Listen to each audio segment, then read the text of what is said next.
ছাড়া বলে এটাকে land cruiser V6 not V8। তো এই গাড়িতে একটা ফিচার্স আছে হচ্ছে যেটা ডিপিএফ সিস্টেম বলে, ডিজেল পার্টিকুলেট সিস্টেম। এই সিস্টেমটা হচ্ছে ইমিশন স্ট্যান্ডার্ড ইউরো 6 একটা ইমিশন কন্ট্রোল করার একটা সিস্টেম, ডিপিএফ সিস্টেম। কিন্তু এটার অসুবিধা হলো এই ডিপিএফ সিস্টেম যে গাড়িগুলো থাকে এগুলাই ইউরো 6 স্ট্যান্ডার্ডের ফুয়েলই ব্যবহার করতে হয়। তো আমাদের দেশে এটা আসলে ইউরো রিজনের, তো আমাদের দেশে যে ফুয়েলটা পাওয়া যায় ডিজেল সেটা ইউরো রিজনের না, এটা হচ্ছে আপনার আমাদের এই বাংলাদেশে যে ফুয়েলটা পাওয়া যায় সেটা ইউরো 6 স্ট্যান্ডার্ড না। যার কারণে ডিপিএফ সিস্টেমে কিছুদিন পরেই প্রবলেম হয়। তো ডিপিএফ সিস্টেম যেহেতু একদম লেটেস্ট মডেল 22-এর মডেলের গাড়িটার মাইলেজ মাত্র 2000। তো এটা একজন আমাদের শ্রদ্ধেয় পার্লামেন্ট মেম্বার একজন স্যারের গাড়ি, উনি হচ্ছে জাতীয় সংসদ সদস্য গাড়ি।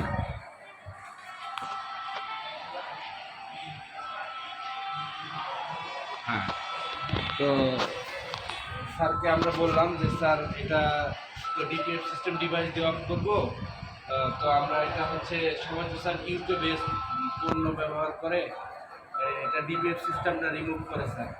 তো আমি চাই স্যার আমি নিজে করে দেবো আপনাকে, এটা ডিপিএফ ডিভাইসটা আমি মেক করে দিব। তো স্যার এমপি স্যার আমাকে বললো যে তুমি কি পারবা? আমি বললাম অবশ্যই স্যার, আমি কনফিডেন্টলি বললাম স্যারকে।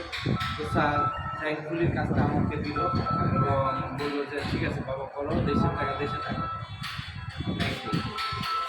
কাজটা করবো।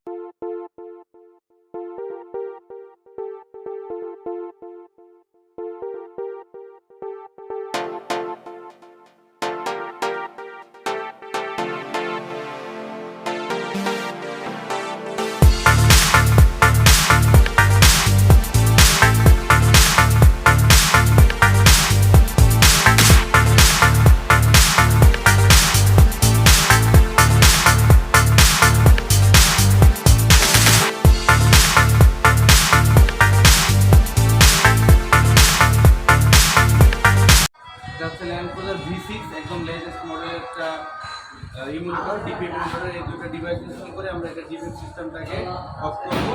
এটা আমাদের নিজেদের বানানো, এটা আমরা কেনা বা কিছু না, এটা আমাদের নিজেদের বানানো, আমরা নিজেরাই বানাই ডিপিএফ ইমুলেটরগুলো। ইনশাল্লাহ এটা আমরা ইনস্টল করবো এবং কাজ করে এটা আপনাদেরকে দেখাবো।